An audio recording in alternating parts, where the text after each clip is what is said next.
All right, new information tonight on a story that we've been tracking, the attack on Paul Pelosi, the husband of House Speaker Nancy Pelosi.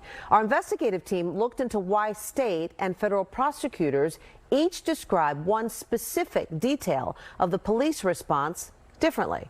Senior investigative reporter Begad Shaban has been checking with his sources to try and clear it up. He joins us now, and you've got some answers, Begad.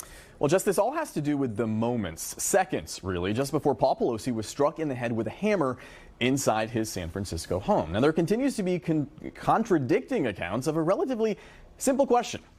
Who opened the door that night when San Francisco police arrived to the Pelosi house?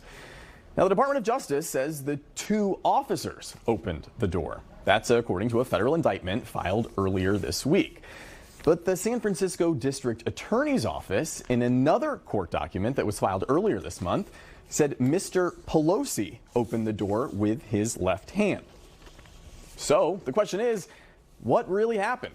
According to a source familiar with the investigation who personally watched the police body camera footage from that night, officers knocked on the door of the Pelosi home, then backed away.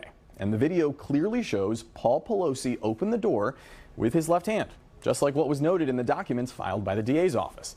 Now, also as written in the DA docs, the source tells us the body cam video shows officers having a brief conversation with Pelosi and David DePape. That's the man accused of breaking into the Pelosi home, before DePape starts beating Pelosi with a hammer. We reached out to the Department of Justice for an explanation on its differing account of this seemingly innocuous issue of who opened the door, but so far we have not heard back. However, I did get to ask San Francisco DA Brooke Jenkins directly about another issue many people are wondering about earlier this week, based on her office's account of Paul Pelosi opening the door. The case has certainly garnered a fair share of conspiracy theories about what actually happened that night. As part of your investigation, are you able to shed any light as to why Paul Pelosi didn't run out of the house towards police officers when he was able to actually open the door for them when they arrived?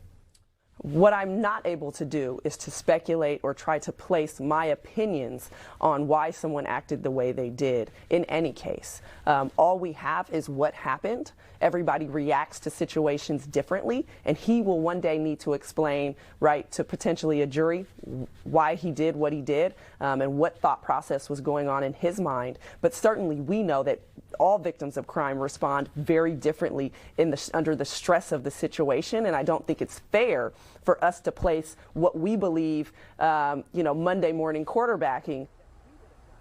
All right, Begad, I got to ask you this because, I mean, in the end, does it really even matter whether he opened the door, or the guy opened the door, or the police opened the door? I mean, how does that change the scenario if you move away just conspiracy theories? Yeah, I mean, the reality is right now, Jess, we have no reason to believe that it matters at all. And that's why our source, who has seen the police body camera video, can't understand why federal investigators wrote that officers opened the door, because they say the video shows officers didn't.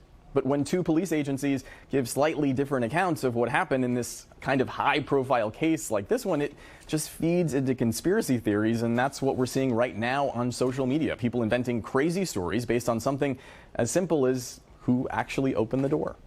Yes, and in a situation, I mean, Brooke Jenkins said that in a situation like that, when so many things are happening, it is chaotic for the victim. So let's put all that aside. Thank you, Begad.